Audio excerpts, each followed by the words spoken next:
I'm feeling high. Hola nuevamente, queridas y queridos estudiantes. Espero que se encuentren bien.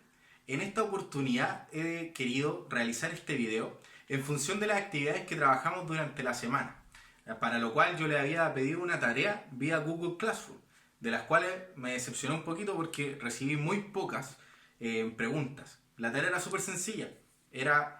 Ustedes tenían que decirme qué es lo que le ha causado dificultad en la actividad de los cuadernillos que hemos trabajado. ¿Por qué hice esto? Para poder generar una retroalimentación con ustedes de manera un poquito más gráfica. Por eso quise hacerlo aquí como en la pizarrita, así como si estuviéramos en la sala de clases.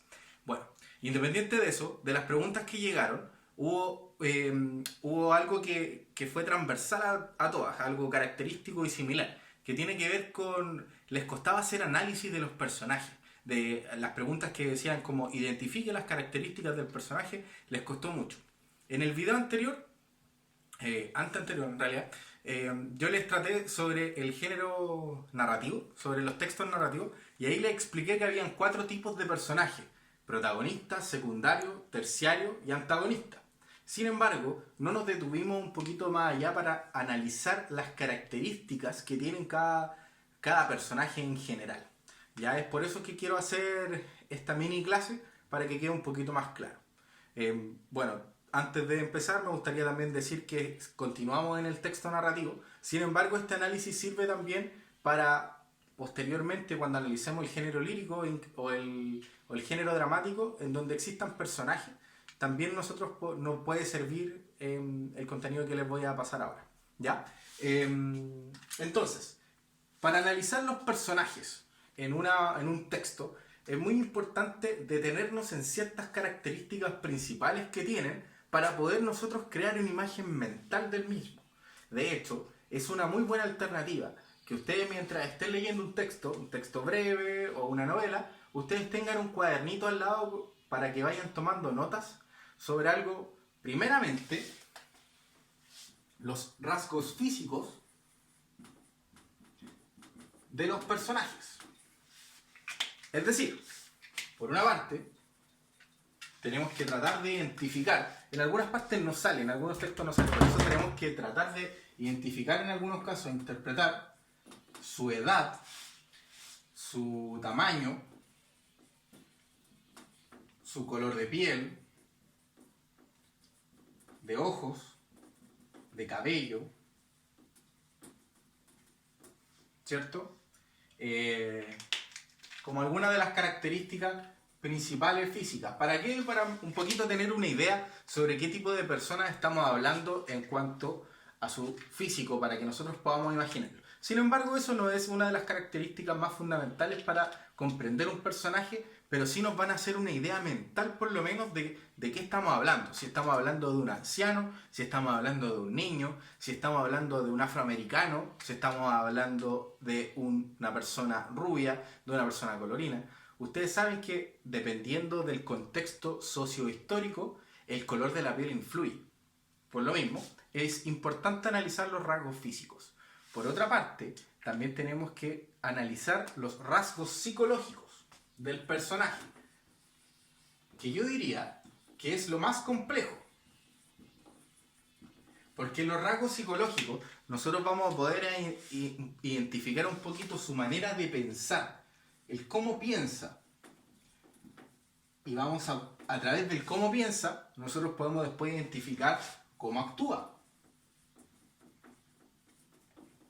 Entonces, en los rasgos psicológicos, nosotros vamos a comprender su interior, cómo funciona su cerebro, cómo funcionan sus sentimientos. Por ejemplo, que yo diría que esa característica es fundamental a la hora de analizar un personaje. ¿Cuáles son los sentimientos, las motivaciones de esa persona? Por otra parte, nosotros tenemos que identificar, aparte del rasgo físico y psicológico de un personaje, para poder imaginarlo, cuál es el rol que cumple dentro de un determinado contexto. ¿A qué me refiero con el rol? Primero, familiar. Ustedes saben que está todo jerarquizado. siempre hay etapas y niveles en cualquier contexto, ya sea familia, en una comunidad, en un vecindario, en un trabajo, en una escuela. Siempre hay roles, siempre hay alguien que tiene alguna función. Entonces, ¿qué función cumple en la familia? Es la madre, es el padre, es el hijo, el hermano, el tío, el abuelo. Por otro lado, si en el rol laboral, por ejemplo, el rol estudiantil, va a depender todo del contexto en el cual estemos leyendo. Por ejemplo, va a ser distinto cuando estemos leyendo una novela que trate de un psiquiátrico, de pacientes psiquiátricos, como por otro lado podemos estar leyendo otra novela que narre una guerra. Entonces son contextos totalmente distintos y los roles dentro de un psiquiátrico son muy diferentes a los roles que están dentro de una guerra. Por lo mismo, es importante saber ante qué tipo de personajes nos estamos enfrentando, ¿cierto? Por otro lado, algo que a veces se nos escapa un poco, pero puede ser fundamental, tiene que ver con los objetos. ¿A qué quiero decir con esto? En muchas partes, un objeto significa algo muy importante para el personaje. Estoy poniéndome en el caso de una persona que tiene mucho dinero. La vestimenta que va a tener va a ser completamente distinta a una persona que vive en la pobreza. Entonces, en ese sentido, a veces a nosotros no nos dan los rasgos físicos tan claros, ni los rasgos psicológicos tan claros. Entonces nos dan pistas a través de su vestimenta. O también puede ser un objeto que esté trayendo. Un reloj, por ejemplo, un sombrero, que el sombrero refleja inmediatamente muchas veces una época. Un bastón, un arma, en fin. Entonces podríamos decir que el objeto también puede ser como accesorios. Siempre tenemos que darnos cuenta de que esto sirve no solamente para generar una imagen mental, sino que a veces también son pistas que se nos dan dentro de un texto, dentro de una obra, para que nosotros nos demos cuenta, estaban hablando de... Por eso el tipo tenía un sombrero, por ejemplo. Y en último lugar, y no menos importante, es el lenguaje. Es decir, cómo se expresa. Tiene mucho que ver con el rasgo psicológico, en cómo piensa, cómo actúa y sus sentimientos. Pero es muy distinto el tipo de lenguaje que ocupe, ya sea primero el idioma. No es lo mismo una persona que habla en inglés, otra en francés, otra persona en portugués, otra persona en español. Al tiro cambia la escena. Por otro lado, no solamente el idioma, sino que el cómo lo utiliza, ya sea formal, informal, puede ser también las jergas que se utilicen. ¿Por qué? Porque nosotros sabemos que hay distintos tipos de lenguaje dentro de un mismo sistema para conversar entre pares. Por ejemplo, el lenguaje de la medicina, la jerga de la medicina, es totalmente distinta a la jerga que se puede encontrar dentro de la cárcel. Son dos polos muy opuestos y en los cuales si ellos se juntaran y empezaran a hablar con sus códigos, no se comprenderían el uno con el otro.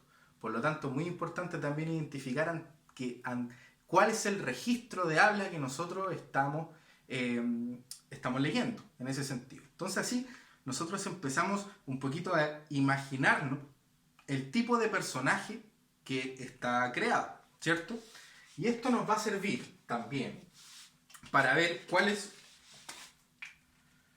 son su grado, su participación en la historia.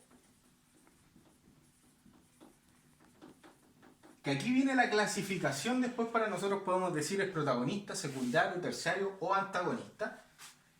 Además, esto también nos va a servir para ver cuáles son las motivaciones,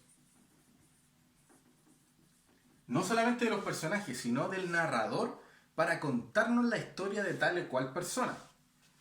También nos van a servir para situarnos. ¿Por qué? Muchas veces tampoco el narrador nos da pistas concretas sobre el tiempo el cual está narrando. No sabemos cuál es el contexto histórico. Y a veces a través de sus personajes podemos comprender, por ejemplo, a través del idioma, que lo está situando en Italia, por ejemplo, A través de la vestimenta podemos saber que es el siglo XVII. A través de que es un rey y un vasallo, podemos ver los roles. Podemos ver que el rey tiene 13 años, por lo tanto podemos ver que por su edad y por su rol va a tener un comportamiento, es decir, rasgos psicológicos particulares. Por lo tanto, a la hora de tener que responder una pregunta sobre cuáles son las características que tiene tal o cual personaje, nosotros inmediatamente tenemos que pensar en estos 5 puntos. Y sería muy bueno, una muy buena estrategia, como les decía, tener un cuadernito al lado para poder ir creándonos una imagen de cierto personaje que se nos está hablando en un microcuento, un cuento, novela, en fin. Nos va a servir mucho para poder generar imágenes mentales sobre la historia y también para poder comprender sobre qué es lo que estamos leyendo. Es muy importante. Bien, espero que les haya quedado claro, que les sirva. Como siempre les digo, escríbanme a mi correo o coméntenme en Classroom cualquier tipo de dudas. En estos momentos también, además, estoy subiendo estos videos a YouTube y también a Instagram. Incorporé Instagram, ¿por qué? Porque hay muchos de ustedes que solamente están teniendo acceso a redes sociales. Entonces la idea personal es tratar de llegar a todos ustedes, pues, a la mayoría. Es la idea. Ojalá llegar a todos, sería espectacular. Así que espero que se encuentren bien. Y si esta modalidad sirve para retroalimentar sus dudas, sería genial y la seguimos replicando. Así que cuídense mucho. Nos vemos mañana en clases.